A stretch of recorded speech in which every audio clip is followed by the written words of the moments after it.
Welcome back to The Explainer, everyone. Today, we are breaking down the Dream Team's massive Champions League third qualifying round first leg victory. You know, this squad was built with European trophies in mind, and their march toward the Champions League group stages is continuing with absolute authority. We've got a lot to get into today, some incredible goals, an absolute tactical masterclass, a couple of brilliant assists from a seriously unsung hero, and unfortunately, a pretty heartbreaking injury to analyze. So lock in because we're going to break down exactly how they secured this win. All right, let's just get right into it. 2-0, a completely dominant home win against Sturm Graz that basically throws the door to the next round wide open. You already know that in a two-legged European tie, keeping a clean sheet at home while putting 2 goals on the board is exactly the kind of professional, ruthless performance you want to see. It completely dictates how the opponent has to play in the return leg. Section 1. A dream start in Kadıköy.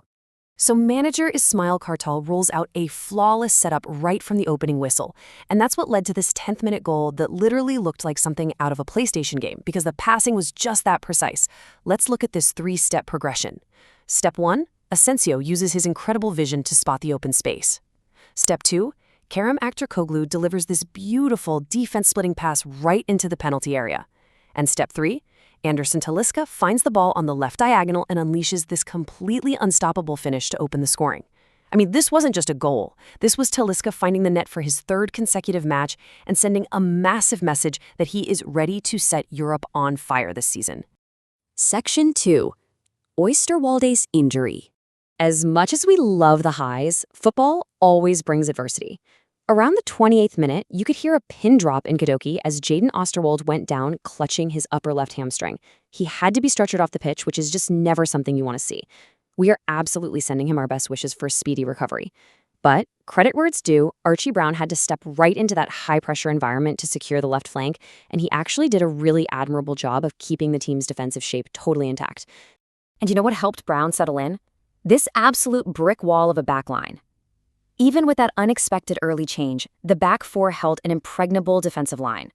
With Mert Günok getting the starting nod in goal over Ederson, the foundation of Maestro, Skriniar, and Ake gave Sturm Graz absolutely zero room to breathe.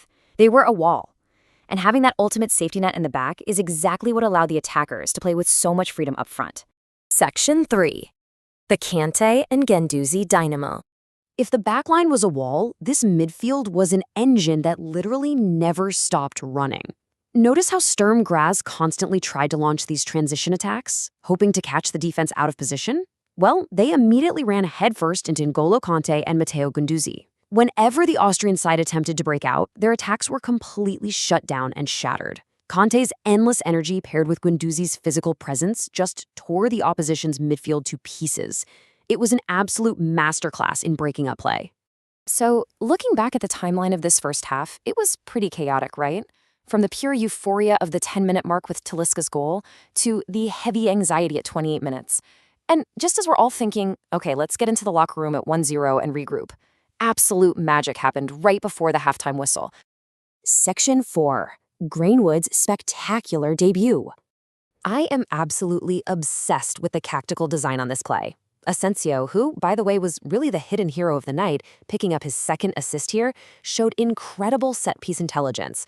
Instead of just lofting the ball into the crowded box from a corner, he cuts this brilliant low ground cross right outside the penalty area. Mason Greenwood was waiting, created his own space, and fired off this highlight reel near-post strike. Goalkeeper Kudyakov was literally frozen in place. He could only watch it fly in. That right there is world-class execution pulled straight off the training ground. What a way to score your first goal in the yellow and navy blue. Section 5. The second half and the rematch. Moving into the second half, the tempo stayed high because the squad clearly wanted to completely kill off the tie. The manager didn't just sit back and protect the lead. He threw on fresh legs, bringing in Irfan Can, Oguz Aydin, Fred, and Mert Milder to keep the intensity dialed all the way up. That constant pressure led to some really close calls in the 60th minute from Kerem and Talisca, plus a huge chance for Irfan Can in stoppage time. But honestly, the most vital outcome of the half was just securing that clean sheet. The flawless, completely error-free play by Skriniar and Ake in the center of defense was arguably just as valuable as those 2 goals scored in the first half. So, what's the ultimate takeaway here? It's the massive leverage this creates for us. The team is heading over to the UPC Arena in Austria on August 11th with a commanding 2-0 advantage. All the pressure is entirely on Sturm Graz to open up their shape, and you've got to think that's going to play right into our hands for counterattacks. To wrap up this explainer, I want to leave you with a couple of provocative thoughts to debate before that crucial second leg. Who was your true man of the match? Was it Asensio, the absolute architect behind both goals? Was it Greenwood with that spectacular debut strike? Or was it Kante, the midfield engine who just made everything else possible? And strategically, since Oosterwolde is out, did Archie Brown show you enough to comfortably secure that starting left-back spot for the rematch? Let that sink in, because the answers to those questions might just define our Champions League destiny this season. Thanks for tuning in to The Explainer. Keep analyzing the game, and I'll see you for the next breakdown.